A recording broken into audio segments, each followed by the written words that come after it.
sobre un marco constitucional para los nuevos modelos productivos, energéticos y de consumo. María Eugenia es militante ecofeminista y defensora de los derechos humanos, doctora en Derecho y titular de Filosofía del Derecho de la Universidad Carlos III de Madrid, coordinadora de la Cátedra UNESCO Violencia y Derechos Humanos, Gobierno y Gobernanza y directora del Laboratorio Norberto Bobbio de la Universidad Carlos III de Madrid, que investiga sobre medio ambiente y sobre feminismos y derechos humanos. Así que muchas gracias y cuando quieras. Bueno, pues muchas gracias, Leire. Gracias por la invitación. Estoy encantada aquí de compartir mesa con Tanuro y con Manolo Garín, que son dos personas a las que admiro mucho, y Manolo además es muy buen amigo. Quiero darle las gracias también a los organizadores que han montado esto, que yo también he participado en el encuentro en Madrid y es verdad, como decía Manolo, que la cosa crece y esto es importante y se debe en buena parte pues al trabajo de mucha gente, eso está claro. Yo en concreto le tengo que dar las gracias a Troglo y a Miquel Casado, que son los que se pusieron en contacto conmigo y los que han articulado y han hecho posible, digamos, mi presencia aquí en particular.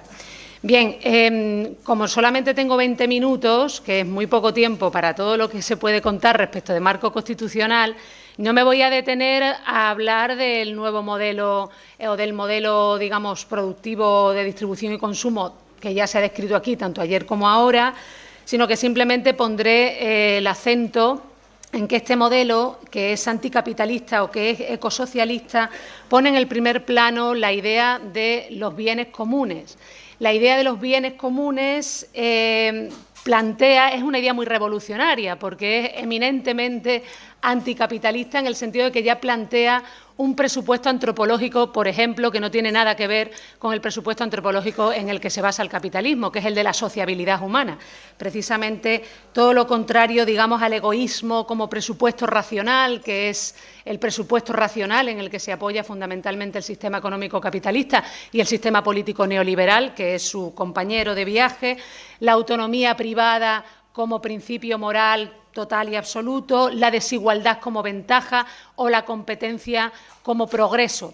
Estas ideas, que son ideas muy asociadas, digamos, al modelo político-económico al uso, son ideas que chocan claramente con la filosofía de los bienes comunes, que está basada, como digo, en la idea de la sociabilidad humana y en la idea precisamente de que tenemos una identidad más narrativa y menos autointeresada, es decir, que formamos parte de una comunidad que tiene una narración común, al menos que se ve a sí misma narrativamente, y que aspira a tener una identidad común. De alguna manera, la idea de los bienes comunes es una idea que apela al compartir y no al repartir. Esto es algo importante por lo que voy a contar después respecto de los derechos fundamentales, respecto de la Constitución y respecto de las posibilidades que tenemos hoy de incorporar los bienes comunes a textos constitucionales. La idea de que los bienes comunes apelan al compartir y que, por tanto, no se saldan con un proceso de distribución o de reparto. Cuando se reparten, se distribuyen o se dividen, no solamente dejan de ser comunes, sino que dejan de ser un bien. Esto es una idea, digamos, que hay que retener ahora, porque después voy a apelar a ella cuando hable, como digo, de los textos constitucionales. Yo voy a hablar aquí de qué modelo político sería el modelo más adecuado para ser receptivo a esta idea de los bienes comunes y qué texto constitucional sería el más adecuado o qué visión incluso de los derechos humanos sería más adecuada para hablar de bienes comunes. Cuando yo hablo de modelo político, digo que el modelo político adecuado para los bienes comunes se tiene que basar en 4 ejes: democratización, distribución de la riqueza, descentralización y autogobierno y sostenibilidad o protección del medio ambiente. Hablo, por tanto, de consagrar o de la idea hoy utópica en España de consagrar el derecho al agua como un derecho fundamental, la soberanía energética y alimentaria como derechos fundamentales, asumiendo que los derechos están conectados con el mundo de las necesidades básicas y que las necesidades básicas no son pulsiones, ni intereses, ni deseos, sino que tienen algo que ver con nuestra interdependencia y nuestra ecodependencia y también con nuestra radical vulnerabilidad. Cuando hablamos de derecho al medio ambiente como derecho fundamental o como derecho humano y nos lo tomamos en serio, lo que tenemos que pensar es que el derecho al medio ambiente tiene como objeto de protección un bien común o un interés colectivo y como fundamento la idea de la solidaridad entendida de forma sincrónica con los que están aquí y ahora, pero también en su dimensión temporal, es decir, diacrónica, con los que ya se fueron, de ahí el deber de memoria, y, digamos, con los que están por venir, con las generaciones futuras. Y, además, una solidaridad que ha de ser interespecie, es decir, que no reconoce barreras, en cierto modo, a la especie humana. ¿Cuál es el modelo político, como digo, en el que este derecho al medio ambiente podría ser considerado un derecho fundamental? Y digo derecho al medio ambiente en sentido amplio. Piénsese, como digo, en el agua, en la soberanía alimentaria o en la soberanía energética o en todo, digamos, lo que tiene que ver con el acceso a la energía. Cuando hablo de medio ambiente por economía del lenguaje. Voy muy rápido. Sí, por los traductores. Me pasa a menudo. Pero pueden traducir así más o menos.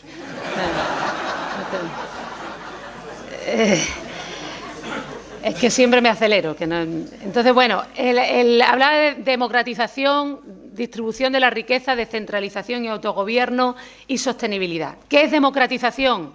Democratización es ampliar la política no institucionalizada. Democratización no es solamente, como ya sabemos, tener un sistema de democracia representativa que esté más o menos saneado, que ni siquiera lo está, sino tener una política no institucionalizada perfectamente articulada.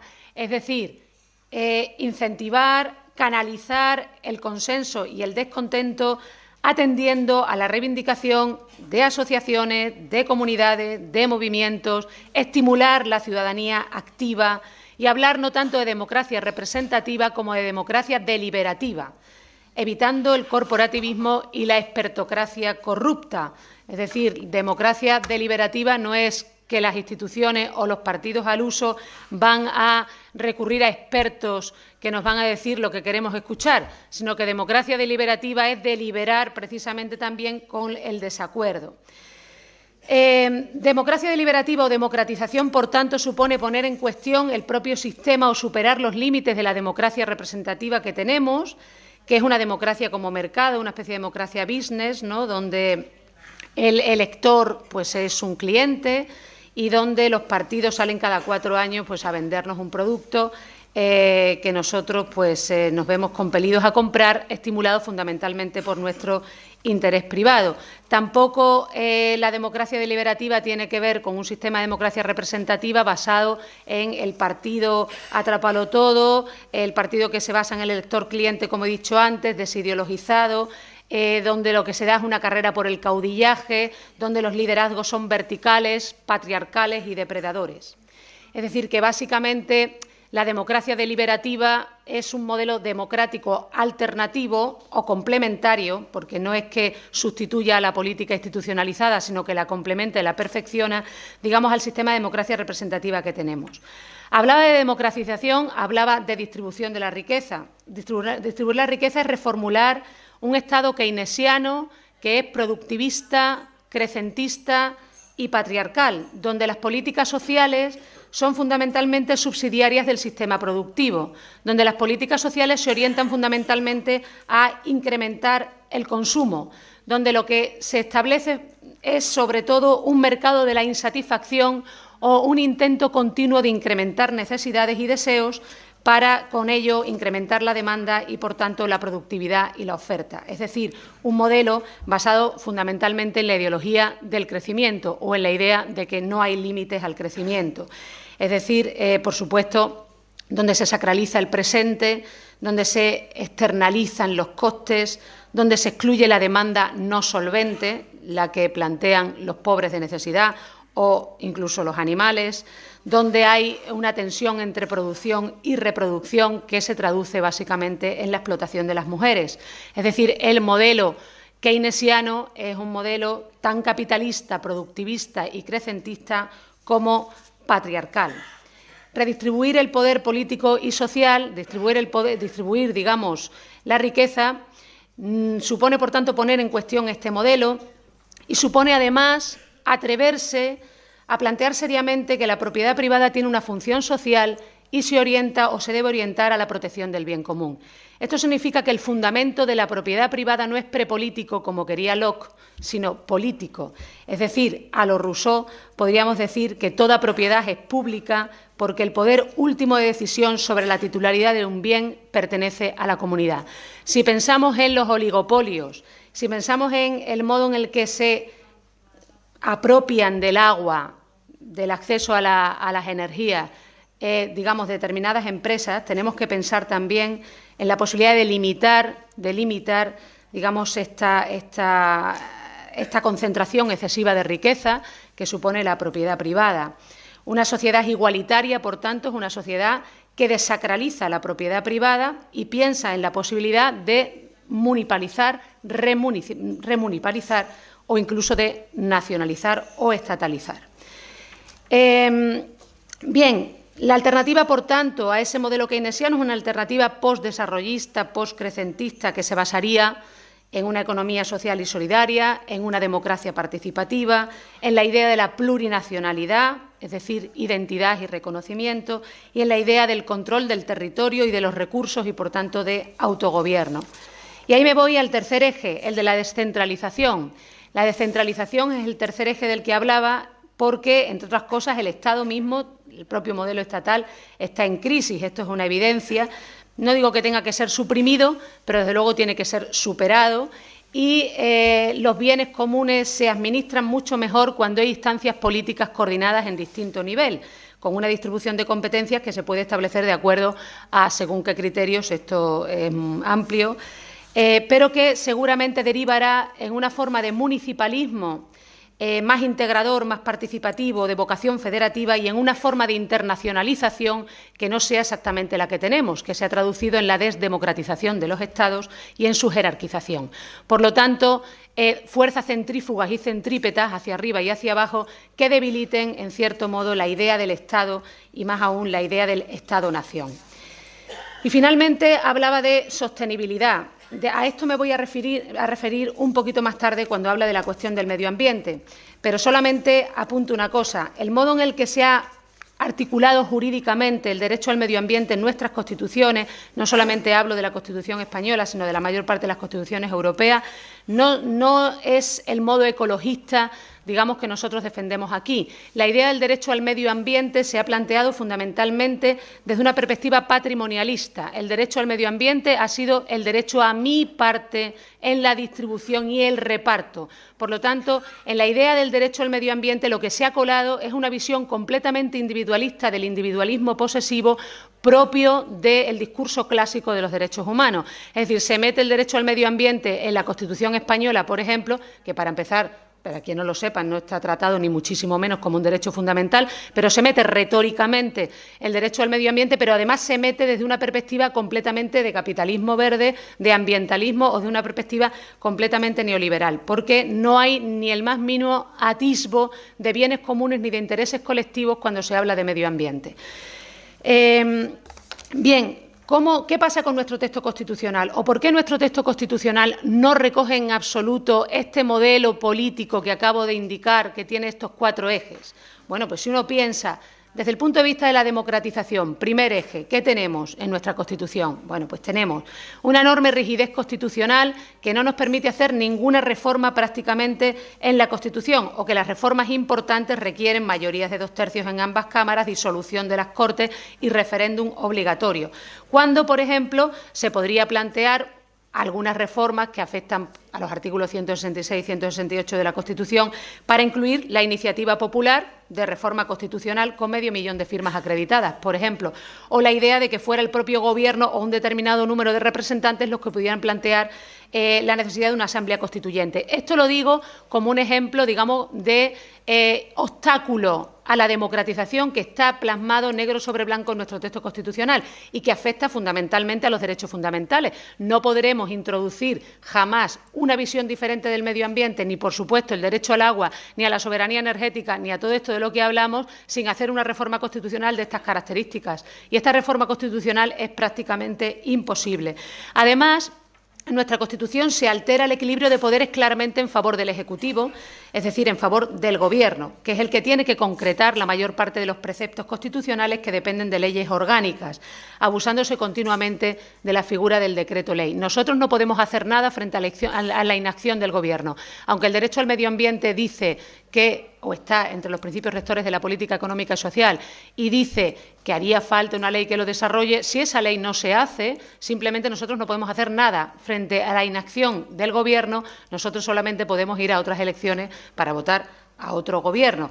Mientras que hay otros países, como por ejemplo Ecuador, donde existe el recurso de inconstitucionalidad por omisión. Es decir, si ustedes no hacen lo que dice la Constitución que tienen que hacer, hay una posibilidad de reaccionar. En nuestro caso no hay ninguna posibilidad de reaccionar. Faltan además mecanismos claros de democracia interna y procedimientos de control, a no ser que uno piense que el Tribunal Supremo, el Tribunal Constitucional, el Tribunal de Cuentas, el Banco de España, la Comisión Nacional de los Mercados y la Competencia son instrumentos de control. Hay que ser, digamos, muy fantasioso para pensar que esto funciona como un instrumento de control. Claro, sobre todo el Tribunal Constitucional, ¿no? Es decir, que el Tribunal Constitucional pues merecería su inmediata supresión.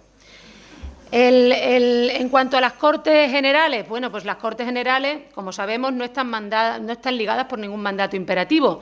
Bueno, perdón, están ligados por un mandato imperativo que es el de los propios partidos. Nosotros no pintamos nada, pero hay disciplina de partido. Es decir, que un electo no tiene ningún compromiso electoral previo en realidad. Puede, una vez elegido, abandonar el partido por el que fue votado y cambiar sin perder su cargo, por ejemplo, ¿no? Se dificultan formas de participación política ciudadana muy claras. El caso del referéndum, que solamente se consagra el referéndum consultivo y no vinculante. Cuando, por ejemplo, se podrían articular referéndum vinculantes, referéndum por iniciativa legislativa popular, referéndum locales. La iniciativa legislativa popular, en nuestro caso, se exigen 500.000 firmas, en otros lugares como Italia solo 50.000 o en Portugal solo 35.000. De hecho, es el terror que nuestros padres constituyentes, en sentido patriarcal del término padre, directamente tenían a la participación democrática y a la participación directa es realmente espeluznante, ¿no? Si uno piensa, por ejemplo, en el defensor del pueblo, en el artículo 9.2, que es una cláusula muerta que dice hay que remover los obstáculos que dificulten la participación y que no se usa prácticamente. En la idea, por ejemplo, que se ha manejado desde el ecologismo de una administración pública cooperativa, de que haya ciudadanos presentes en la administración, bueno, todo esto ni está ni se le espera. En relación a la redistribución de la riqueza, bueno, pues la redistribución de la riqueza, ¿qué tenemos? Pues tenemos unos derechos sociales que no son derechos sociales, son principios rectores. La vivienda, la salud o la educación no son derechos. Esto es una cosa, es decir, no tienen un tratamiento de derechos, son simplemente principios rectores, es decir, el Gobierno hará lo posible. Pero vamos, si no, le cuesta mucho o lo ve imposible, pues no lo hace y no pasa nada, porque de hecho eso es compatible con el texto constitucional. Cuando uno piensa, bueno, es que la privatización de la sanidad, bueno, la privatización de la sanidad es compatible con el texto constitucional. Lo más terrible es todo lo que es compatible con el derecho y el texto constitucional, ¿no? Se consagra el Gobierno de, por y para las empresas, la productividad y el consumo, libertad de empresa y defensa de la productividad y el crecimiento en el artículo 38. Evidentemente, la libre circulación de capitales, servicios y mercancía frente a una legislación social que ya hemos visto en lo que ha quedado después de la reforma del 135. Es decir, que la reforma del 135, como sabéis, ha supuesto un impacto regresivo en las políticas sociales, al punto de que tenía que haberse hecho por la parte agravada de la Constitución, porque afecta precisamente al título preliminar de la Constitución y, por tanto, a nuestra calificación como modelo social. No se exige, por supuesto, responsabilidad empresarial por violación de derechos humanos, es decir, no hay efecto horizontal. Las empresas no son agentes que violan derechos humanos. Eso sí, pueden ser sujetos de violación de derechos humanos, porque las empresas hablan de derecho a la inviolabilidad del domicilio, del derecho al honor, pero no son, digamos, agentes que violan derechos humanos. Hombre, si uno piensa en las extractivas, ¿no? Piensa en Latinoamérica, piensa en Berta Cáceres y piensa en todo lo que está viviendo ahí, pues resulta bastante alucinante que no solamente en España, sino incluso desde el punto de vista del derecho internacional, las empresas no puedan ser calificadas como agentes que violan o atentan contra derechos humanos. Tampoco se establece en ningún momento la diligencia debida, ni prevención, ni precaución, ni por parte de las empresas, ni por parte del Estado, algo que en el ámbito ecológico es fundamental. Y antes hablábamos, por ejemplo, de la propiedad privada. Bueno, pues apenas se contemplan formas de socialización ni límites a la propiedad privada. Se podrían establecer diferentes regímenes de propiedad, pública, privada, social, cooperativa. En el artículo 129.2 de la Constitución se habla del acceso de los trabajadores a la propiedad de los medios de producción, pero está en un título que, por supuesto, carece por completo de garantías específicas. Por tanto, está claro que la Constitución no es en absoluto una Constitución de carácter social. Hablaba de descentralización como tercer eje. Descentralización supone, digamos, identidad y autogobierno, pero en nuestra Constitución se dificulta cualquier fórmula plurinacional de convivencia, de carácter federal o confederal. Toda la descentralización depende del Gobierno central y del Tribunal Constitucional sacrosanto. El Senado pierde todo protagonismo como foro de diversidad cultural. La reforma del artículo 135 afecta también, es también un acto de recentralización, no solamente tiene un impacto negativo sobre políticas sociales, sino que además obedece a un proceso de recentralización muy potente, ¿no? Porque lo que hace es retirar competencias y financiación a comunidades autónomas y a municipios. De hecho, la Ley de Régimen Local, lo que ha hecho, la ley vigente de 2013 del PP, lo que ha hecho precisamente es completar la maniobra, ¿no? Lo que hace es eliminar prácticamente las competencias y la financiación a municipios de menos de 20.000 habitantes, a los que queda reducidos básicamente pues, al alumbrado, al mantenimiento de los edificios y a recoger las basuras y poco más. Y castiga supuestamente a estos municipios bajo el presupuesto de que han hecho una gestión financiera desastrosa, cuando en realidad estos municipios solamente acumulan, si no me equivoco, lo tengo por aquí, el 18% de la deuda, el 36% lo acumulan las grandes ciudades, Madrid, Barcelona, Valencia, Sevilla, Zaragoza y Málaga, que de hecho son menos afectadas por la ley de régimen local. En realidad la ley de régimen local lo que hace básicamente es poner en manos de las diputaciones que no tienen representación democrática, como saben, en el País Vasco sí, pero fuera del País Vasco no. Las diputaciones, bueno, pues la gestión en realidad de los comunales y de los bienes comunes. Los comunales hoy forman, bueno, son el 8% del total del territorio español, 4,5 millones de hectáreas. Es decir, esto dejaría de ser regulado, gestionado por los concejos vecinales y pasaría a ser gestionado por las diputaciones. En fin, esto lo pongo como un ejemplo porque la ley de régimen local es una ley completamente depredadora. Ha sido objeto de 9 recursos de inconstitucionalidad, 2 de los cuales se han resuelto parcialmente a favor, y de un conflicto de competencia que ha afectado a 3.000 municipios, 17 millones de personas. En fin, hablaba, por tanto, de la descentralización, pues ya vemos en qué dirección vamos. Últimamente, el PP, en una especie de día de la marmota, está continuamente apelando a esto de la unidad de España, con Ciudadanos está presentando proposiciones de ley en todos los parlamentos habido y por haber, hablando de la unidad de España. La idea de la recentralización es una idea muy clara, ¿no? Bien, ¿cómo incorporar, por tanto, o sea, qué tendríamos que hacer para incorporar un derecho al medio ambiente que protegiera bienes comunes en un texto constitucional de estas características, considerando que el modelo político que tenemos no se corresponde con el modelo político ideal, digamos, si pensáramos en la sostenibilidad en el medio ambiente y en los bienes comunes?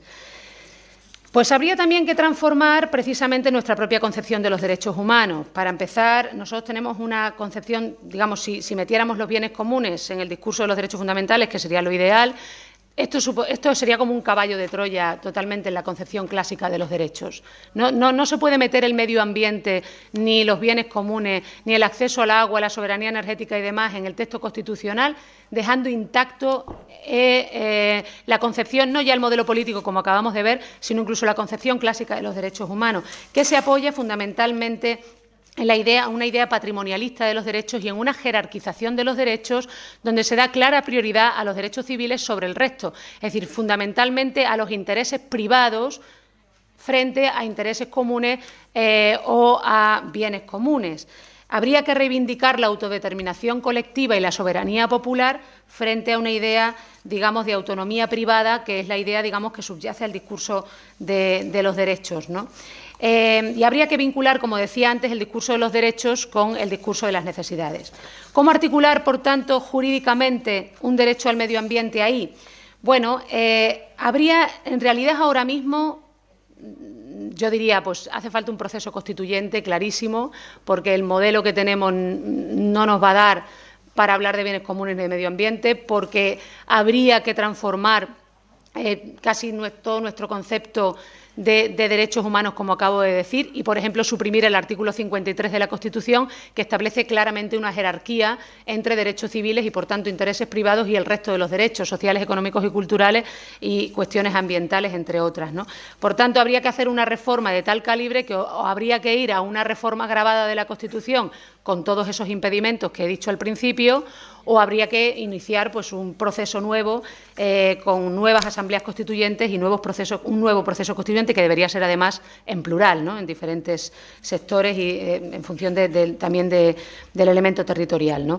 Pero si quisiéramos hoy por hoy, sin hacer esa reforma, ver cómo nos podemos mover ahí, lo único que pensaría yo es que haría falta estimular de alguna forma el activismo judicial. ¿Cómo se podría defender el derecho al medio ambiente sin abordar ese proceso constituyente o esa reforma constitucional y que pudiera ser efectiva esa defensa en el marco que tenemos, en el marco constitucional que tenemos? Pues ahí, no sé si decir o no, lamentablemente, porque depende de qué juez, pero ahí los únicos que nos podrían salvar sería un mayor activismo judicial, que fuera más fiel a las exigencias democráticas y a los movimientos sociales que a las propias instancias legislativas y, por tanto, un activismo judicial que fuera, en cierto modo, revolucionario. Es difícil pensar en esto con la politización que hay de la judicatura, especialmente del Consejo General del Poder Judicial y con el modo que hay de acceso a la judicatura y a la carrera judicial. Tendríamos que plantear, por ejemplo, la posibilidad de que hubiera, estoy lanzando algunas ideas de ajuste, pero, por ejemplo, plantear que hubiera juzgados especializados en litigio ambiental, de la misma manera que hay juzgados de violencia contra la mujer, porque son litigios de interés público, y articular ahí en esos juicios, en esos juicios de litigio, en esos juzgados de litigio ambiental, articular ahí medidas, por ejemplo, de justicia restaurativa, con participación de las comunidades afectadas. Por ejemplo, podríamos intentar articular una legitimación activa de asociaciones ecologistas en defensa judicial de intereses ambientales, mediante algunas acciones que podrían ser bastante novedosas, pero que ya existen en otros países, como acciones populares, audiencias públicas en litigios complejos, acciones ciudadanas de inconstitucionalidad, si es que fuera posible, acciones de incumplimiento en caso de vulneración de derechos por omisión, mecanismos informales de participación y control constitucional ciudadano. Es decir, habría que hacer, por decir, ciertas reformas en el ámbito judicial y procesal. La justicia holandesa, y estoy acabando, ha ordenado al Gobierno en Holanda que reduzca las emisiones de CO2. De esta sentencia no hay precedentes en diferentes países del mundo, y los jueces han argumentado que las autoridades tienen la obligación de proteger a los ciudadanos y, por lo tanto, digamos, les han condenado por una omisión, es decir, por dejar de proteger cuando deberían proteger.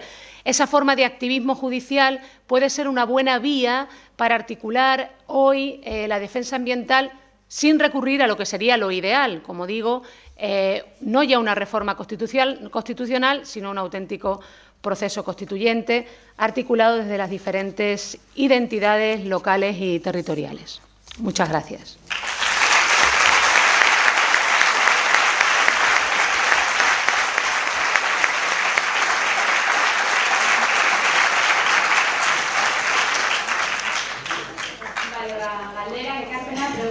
Aportaciones, comentarios.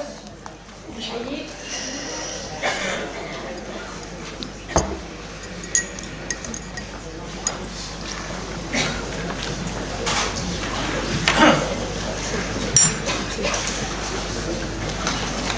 Hola, me llamo Max Stavro, soy de Grecia y soy de la organización Acción Alternativa. Quisiera agradecerles por muy importantes intervenciones. Pero tengo una pregunta. Yo leo aquí por un nuevo modelo productivo y de consumo. Creo que es una frase muy atractiva, pero también muy abstractiva. Porque si pensamos de un nuevo modelo según las necesidades que ha creado el capitalismo, no hay futuro, no hay solución. Porque necesitamos y necesitaremos o continuaremos necesitar los mismos recursos. Por lo tanto, tenemos que contactar, tenemos que identificar de nuevo nuestras necesidades de un otro modelo de necesidades. Mi pregunta es, ¿qué es nuevo modelo de necesidades? ¿Quién puede identificar? ¿Cómo podemos identificar de nuevo modelo de necesidades? Gracias.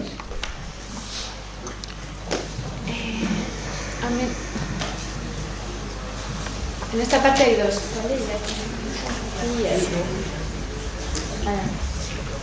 Eso. ¿Sí?